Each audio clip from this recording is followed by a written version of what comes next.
नमस्कार दोस्तों, स्वागत है आपके अपने YouTube चैनल दीप कंप्यूटर में। आज हम बात करेंगे केंद्रीय विद्यालय के एडमिशन के बारे में। तो आज तो केंद्रीय विद्यालय ने अपनी शुरुआत कर ही दी है। उन्होंने अपना एडमिशन के लिए प्रोसीजर चालू कर दिया, जो कि 15/7/2020 को चालू हुआ है। और इसमें इस नोटिफिकेशन में क्या क्या है, क्लास 1 से लेकर क्लास 11 तक के बारे में आज हम सब उसी के बारे में डिटेल से बात करेंगे। तो आइए सबसे पहले बात कर देते हैं नोटिफिकेशन एडमिशन नोटिस शेड्यूल के बारे में। तो देखिए, हमारे पास ये शेड्यूल आ चुका है। अब देखते हैं कि शेड्यूल में क्या क्या है। शेड्यूल जो है वो 2021 के बारे में है और एडमिशन के बारे में है, जिसमें आपको बताया जाएगा कि प्रवेश के लिए एडमिशन आपका 17 तारीख को दिखाया जाएगा। क्लास 1 के जो पंजीकरण है, जो ऑनलाइन रजिस्ट्रेशन है, वो आपके 20/7/2020 को चालू होगा सुबेरे 10 बजे से लेकर। उसका जो लास्ट डेट रहेगा वो रहेगा 7 अगस्त 7 बजे तक। तो प्लीज़ टाइम का आप ज़रूर ध्यान दें। यदि इस बीच में सर्वर डाउन होता है तो केंद्रीय विद्यालय की तरफ से डेट बढ़ाने की संभावना है, लेकिन आप कोशिश करें कि इस डेट के बीच अपना फॉर्म भर लें। और इस फॉर्म भरने के लिए कौन सी वेबसाइट से भरेंगे वो भी मैं आगे बताऊंगा, और क्या क्या डॉक्यूमेंट लगेगा इसके लिए वो भी मैं बताऊंगा। जब आप फॉर्म भरेंगे तो उसका जो डिक्लेरेशन है वो आपका फर्स्ट जो लिस्ट आएगी वो आएगी आपको 11 अगस्त को। दूसरी जो लिस्ट आएगी वो आएगी 24 अगस्त को, और तीसरी जो लिस्ट आएगी वो आएगी 26 अगस्त को। इन जो भी लिस्ट आएंगी उसमें किन किन लोगों को प्रवेश दिया जाएगा वो है आरटीई के माध्यम से। कैटेगरी सर्विस कैटेगरी 1 और 2 रहेंगे, तथा जो रिजर्वेशन कोटा है एसटी एससी ओबीसी, उनका भी यहाँ पे इस बार ध्यान रखा गया है। और आगे हम देखते हैं, बात करते हैं, चर्चा करते हैं। तो उसमें आपको यहाँ पे दिखाई देगा शेड्यूल के बारे में, और वहाँ बता दिया गया है। शिक्षा के अधिकार के अंतर्गत हमने जो बात किए गए थे उसमें आपका यहाँ पे आ जाता है अनुसूचित जाति, जनजाति तथा अन्य पिछड़ा वर्ग। अन्य पिछड़ा वर्ग में दोस्तों जो बीपीएल श्रेणी के लोग हैं उनका ही प्रवेश दिया जाएगा अन्य पिछड़ा वर्ग में। तो जो भी बीपीएल वाले होंगे उन्हीं का ही यहाँ पे एडमिशन होगा। ओबीसी वाले की, बहुत सारे लोगों का ये क्वेश्चन था कि ओबीसी वाले हैं तो क्या हम भर सकते हैं।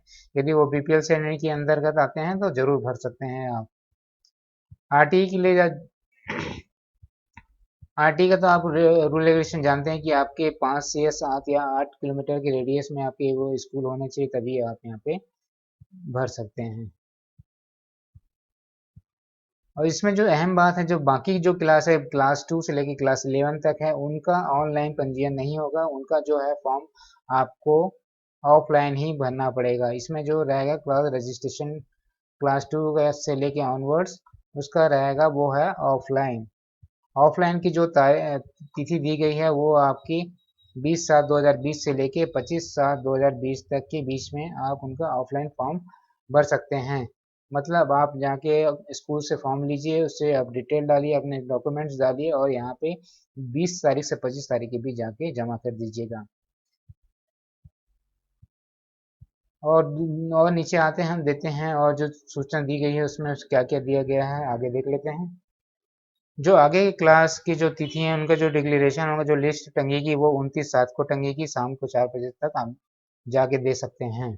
और जो क्लास 2 से लेके 11वीं तक के जो एडमिशन होंगे वो आपके 30 जुलाई से 7 जुलाई के बीच में होगा। मतलब आप 29 तारीख को आप जाके डेट देख लीजिए। उसके बाद जो एडमिशन होगा उसके लिए अलग से आपको 30 तारीख से लेकर 7 तारीख के बीच में, आपको जिन जिन बच्चों का नाम दिया होगा 29 तारीख के बीच में, वो जाके 30 से 7 बजे के बीच में जाके एडमिशन ले सकते हैं।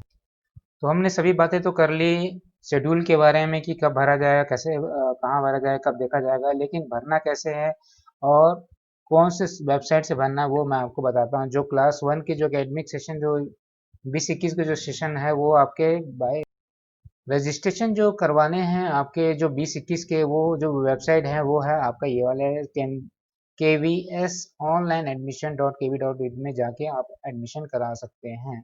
ये जो साइट है वो ओपन होगी आपका 20 जुलाई को सवेरे 10 बजे से लेके 7 अगस्त शाम को 7 बजे तक। यदि इसके बारे में आप कुछ और डिटेल जानना चाहते हैं तो एंड्रॉयड में इसका एप्लीकेशन है जिसका लिंक यहाँ पे दिया गया है, और आप वहाँ पे जाके भी दे सकते हैं। वीडियो के डिस्क्रिप्शन में मैंने सारे लिंक दे दिए हैं, आप वहाँ पे भी जाके आराम से भी पढ़ सकते हैं, डाउनलोड करके आप आराम से ले सकते हैं। जो क्लास 2 के रजिस्ट्रेशन है वो फिर से यहाँ पे बताया गया है 20 तारीख से लेकर 25 तारीख के बीच में होगा। आपको उसके ऑफलाइन फॉर्म जाके और क्लास 9 के जो फॉर्म है आप ऑनलाइन NIC डॉट केंद्रीय संगठन .NIC.in में जाके आप वहाँ से फॉर्म डाउनलोड कर सकते हैं। अब इनमें किन के केंद्रीय विद्यालय में किन किन बच्चों का एडमिशन होता है वो तो हम जानते ही हैं, तो भी से एक बार और देख लेते हैं। जो सेंट्रल गवर्नमेंट के एम्प्लॉय होते हैं उनका ही केंद्रीय विद्यालय में एडमिशन की ज़्यादातर प्राथमिकता दी जाती है, और जो 7 साल में जितने ज़्यादातर ट्रांसफ़र होते हैं उन्हें विशेष तौर पे उसमें प्राथमिकता दी जाती है। जो 7 साल के अंदर ज़्यादा ट्रांसफरेबल होते हैं, जो उन्हें इसमें ज़्यादा सीटें या ज़्यादा प्राथमिकता दी जाती है। और ही साथ ही साथ ऑटोनोमस बॉडी जो होती हैं, जो पब्लिक सर्विस सेक्टर में अंडरटेकिंग आती हैं, वो भी इसमें अपने फॉर्म भर सकते हैं। साथ ही साथ इसमें जो सिंगल गर्ल चाइल्ड है वो भी यहाँ पे अपना फॉर्म आवेदन डाल सकते हैं। उसके लिए एक एफिडेविट बनाना पड़ेगा, तब आप उसमें जाके आप फॉर्म भर सकते हैं। अब यहाँ पर हम देख लेते हैं जो एज की क्राइटेरिया है वो क्या है इस बार की। सबसे पहली बात यही है कि बच्चा 5 साल से बड़ा होना चाहिए, जो भी है वो 31 मार्च के बाद का से काउंट हो जाएगी, यानी 1 अप्रैल तक जो भी बच्चे 5 साल के हो चुके हैं वो यहाँ पे इस क्राइटेरिया में सम्मिलित होते हैं। यहाँ पे देख लीजिए 31 मार्च तक जो भी बच्चे 5 साल से शुरुआत होते हैं और जो 31 मार्च के अंतर्गत 7 साल तक आते हैं, मतलब 1 अप्रैल से लेके 31 मार्च के बीच में ये आपके 5 से 7 साल के बीच होंगे, तो वो बच्चे क्लास 1 के लिए होंगे। देन उसके बाद ये क्राइटेरिया दिया गया, आप उसके हिसाब से आप बच्चे का एडमिशन करा सकते हैं। जो डिफरेंटली एबल चाइल्ड हैं वो बच्चे को 2 साल का अलग से छूट दिया जाएगा। इसमें क्लास 1 के बच्चे के लिए डॉक्यूमेंट्स क्या क्या लगेंगे वो हम यहाँ पे देख लेते हैं। जो क्लास 1 में एडमिशन लेना चाहते हैं उनको सबसे पहले देना पड़ेगा अपना एज प्रूफ।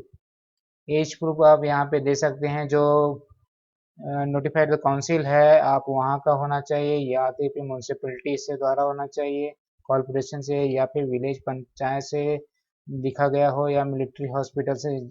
ये सारी जगह से आपको बर्थ सर्टिफिकेट आपको यहाँ पे देने होंगे। जो भी बच्चे कैटेगरी के थ्रू भरना चाह रहे हैं तो उनके पास भी आपका शेड्यूल कास्ट या फिर schedule creamy layer BPL whether the applicable is issued by the, ये सारे कुछ आपके यहाँ पे होना चाहिए। जो भी दिव्यांग बच्चे हैं उन्हें भी अपने सर्जिकल सर्टिफिकेट आपको यहाँ पे दिखाना जरूरी है। हैंडीकेप्टेड जो बच्चे हैं उनको भी आपको यहाँ पे अपना सर्टिफिकेट दिखाना पड़ेगा। मतलब पिताजी का जो सर्विस सर्टिफिकेट जो लगेगा वो लगेगा। यदि रिटायरमेंट है तो रिटायरमेंट यूनिफॉर्म डिफेंस एम्प्लॉय वो लगेगा। प्रूफ ऑफ रेसिडेंस आपको ये चीज़ देनी पड़ेगी। इस बार जो सीट का आरक्षण किया गया है वो किस तरह से किया गया है वो हम यहाँ पे देख लेते हैं। जो सीट है वो एडमिशन में जो फ्रेश सीट है वो आपका 25% रहेगा। Then right to education RT के माध्यम से 15% सीट दिया जाएगा। SC कोटे में आपको 7.5% सीट दिया जाएगा, तथा ST कोटे में आपको 27% सीट दिया जाएगा। साथ ही साथ यहाँ पर OBC के तहत OBC जो नॉन क्रीमी लेयर के अंतर्गत आते हैं, जिनकी वार्षिक आय जो 5 लाख से कम या फिर से कम रहती है, वो लोग नॉन क्रीमी लेयर में आ सकते हैं। जो क्लास में एडमिशन होंगे उनकी स्ट्रेंथ आपकी कम से कम एक क्लास में जो स्ट्रेंथ बनेगी वो 40 बच्चों की होगी। उन 40 बच्चों में यदि प्रतिशत देखा जाए तो RT के माध्यम से 25% बच्चों को भरा जाएगा, SC के माध्यम से 15% बच्चों को भरा जाएगा, और ST के माध्यम से 7% 7.5% बच्चों को भरा जाएगा, और OBC के माध्यम से 27%। यदि उनके सीट की संख्या के हिसाब से देखें तो RT से 10 सीट, SC से 6 सीट, और ST से 3 सीट, और OBC से 11 सीट। तो ये देखा जाए तो कुल टोटल हो जाते हैं 30 सीट। तो 10 सीट जो बचते हैं वो आपके फ्रेश सीट में जाएंगे। जो भी एडमिशन होता है वो आप जानते हैं कि लॉटरी के माध्यम से ही होता है, और जिसका क्रमबद्ध क्रम चयन सूची के द्वारा आपको यहाँ पे डेट के हिसाब से दे दिया जाता है। इसमें सिंगल चाइल्ड का भी प्रावधान दिया गया है। सिंगल चाइल्ड भी आप यहाँ पे भर सकते हैं जो क्लास 1 से रहते हैं। तो आज के वीडियो में इतना ही। होप सो ये वीडियो आपके बहुत काम आया होगा। यदि आपको ये वीडियो अच्छी लगी हो तो प्लीज़ मेरे चैनल को लाइक और सब्सक्राइब जरूर करें।